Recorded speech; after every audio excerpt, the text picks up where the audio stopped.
भारतीय साइंटिस्ट की mysterious death क्यों हो रही है? भाई इस बात पर कोई भी चर्चा नहीं कर रहा। अभी की खबर बता रहा हूं, ज्यादातर न्यूज चैनल में भी नहीं देखने मिलेगी आपको।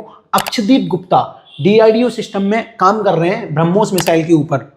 उनकी एक्सीडेंटली डेथ हो जाती है और इसका कोई कारण भी नहीं होता। मिस्टीरियस डेथ कह सकते हो इसको आप। उसके अलावा सन 2013 में दो ट्विंस ब्रदर जो कि चीफ इंजीनियर थे, न्यूक्लियर पावर से रिलेटेड काम कर रहे थे, उनकी भी जान चली जाती है। और कुछ समय पहले देखें तो एक लेडी थी जो कि बार्क में भामा एटॉमिक रिसर्च सेंटर में न्यूक्लियर एनर्जी से रिलेटेड कोई काम कर रही थी, उनकी भी मिस्टीरियस डेथ हो जाती है। जब उनकी रिपोर्ट को देखा गया तो शॉकिंगली ये पता चला उनको तो कोई बीमारी भी नहीं है, फिर भी उनकी डेथ हो जाती है। उसके अलावा अगर मैं आपको एक और बात बताऊं तो 1995 से लेके सन 2010 तक इसरो में 684 साइंटिस्ट की मिस्टीरियस डेथ हो जाती है।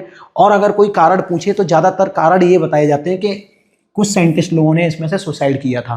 तो कहने का मतलब क्या है, कुल मिला के भारत के जो साइंटिस्ट हैं उनके पीछे कौन पड़ रहा है, क्यों इनकी जान जा रही है? साइंटिस्ट वो होते हैं जो कि हमारे देश के फ्यूचर को सेप देते हैं, उसी के हिसाब से इनोवेशन करते हैं, उसी के हिसाब से टेक्नोलॉजी में डेवलपमेंट आता है। लेकिन नहीं, अगर आप पुराने समय की बात करो तो विक्रम साराभाई को आप सब जानते होंगे, इसरो के चीफ फाउंडर हैं। इनकी भी एक तरीके से मिस्टीरियस डेथ होती है। उससे 5 साल पहले की बात करो तो होमी जे भाभा, इनकी भी मिस्टीरियस डेथ होती है। ये एक समिट में जा रहे थे, एक मीटिंग में जा रहे थे, तो जिस एरोप्लेन में ये जा रहे थे उस एरोप्लेन में ब्लास्ट हो जाता है और इनकी डेथ हो जाती है। ये भाई होमी जे भाभा हैं जिनके नाम पर bark Bhama atomic research centre है। तो कहने का मतलब क्या है, हमारे साइंटिस्ट को प्रोटेक्ट करना बहुत जरूरी है। आगे चल के अगर इंडिया को मोस्ट पावरफुल कंट्रीज में आना है तो साइंस, साइंटिफिक टेम्परामेंट और साइंटिस्ट को सेव करना बहुत जरूरी है।